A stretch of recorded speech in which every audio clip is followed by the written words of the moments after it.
ஏனப்பா ஆள் 6-7 அடி இருந்துட்டு அரைமுடி தேங்காய் குடிஞ்சு பொறுக்கிட்டு இருக்கியா? தப்பு இல்லையா அது? மனசு தேங்காய் பொறுக்கிறது தப்புன்னா சாமிக்கு தேங்காய் உடைக்கிறது தப்பு தானுங்க. எங்கிட்டயே நாட்டியம் பேசுவே நீ? உண்மையை பேசுறதுக்கு பேரு நாட்டியமாங்க. மனுஷனா போறதா ஒரு லட்சியத்தோட இருக்கணும்.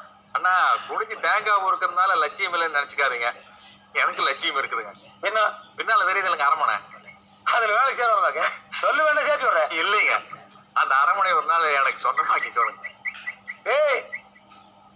ஆனா பைத்தியக்கார நாகருக்குள்ள ஒரு இடம் உள்ள போய் பார்த்து வரேன்னு சொல்லு. அது ஒரு நியாயம் இருக்கு. சொந்தமாகறானாம முடிவு பண்ண உன்னால முடியும்னு நினைச்சுங்காட்டி தானுங்க தாமஸ் ஆல்வா எடிசன் கரண்ட் கண்டுபிடிச்சாரு, கொலம்பஸ் அமெரிக்காவை கண்டுபிடிச்சாரு, வாஸ்கோட காமாவும் இந்தியாவுக்கு வந்தாருங்க. முடியாதுன்னு நினைச்சிருந்தா மனசு குரங்காவே இருந்திருப்பானுங்க. இப்பங்கண்ணா முடியும்னு நினைச்சுங்காட்டி தானே வெள்ளைக்கார நிலால போய் காலை வச்சுட்டானுங்க. முடியாதுன்னு நினைச்சனால்தான் நாம நிலா சோறு விட்டுக்கிட்டே இருக்கோங்க. சரி, இவ்வளவு விவரமா பேசுற. நாய் கரண்ட மாதிரி பணியும் போட்டிருக்க. நாய் தானே கறந்துச்சு. எப்போ? காலையில ஒருத்தர் தேங்காய் எடுத்தாருங்க. அதை பொறுக்கிறதுல எனக்கு நாய் சரியான போட்டு. நாய் ஜெயிச்சிருக்காங்க. இல்லைங்க, நான் தானே ஜெயிச்சேன். நாய் கொண்டு ஓட்டணுங்க. அட பாவியே, நாயை போய் கொண்டிருக்கான் பாரு.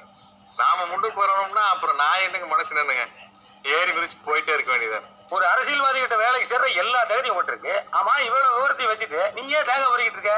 எல்லா வேலையும் தெரியுங்கண்ணா, ஆனா கொஞ்சம் வாய் ஜாஸ்திங்க. அதனால எங்க வேலைக்கு போனாலும் ஒரு 4 நாள் நம்மளை துரத்தி விட்டுருவாங்க. வேற வேலைக்கு எதுக்கு போற? சிரிக்கவே தெரியாதவங்கள அகில ரீதியில பெரிய பெரிய தலைவராகிறப்ப ஹிந்திக்கு தெரிஞ்சுட்டு நீ தேங்காய் பறிக்கிட்டு இருந்தீங்கன்னா இந்த காசு யாரு காப்பாத்துறது? எங்கிட்ட வேலைக்கு வந்துடுறியா? சரி, வேற என்ன? அமாவாசை போய் அந்த கோயில் கடையில் நான் சொன்னு சொல்லி கத்தி படாம நல்லா நெகு நெகுன்னு சேவிங் பண்ணிட்டு புது துணி போட்டு வரணும். சரி, எவ்வளவு வேணும்? ஒரு 500 ரூபாய் கொடுங்க. அண்ணோ, இவன் ரூபாயோட மதிப்பு தெரியாம பேசிட்டு இருக்கானா? சரிங்க, இன்னும் தலைவரை போடுங்க. அமெரிக்கன் டாலருக்கு 7000 ரூபாய்.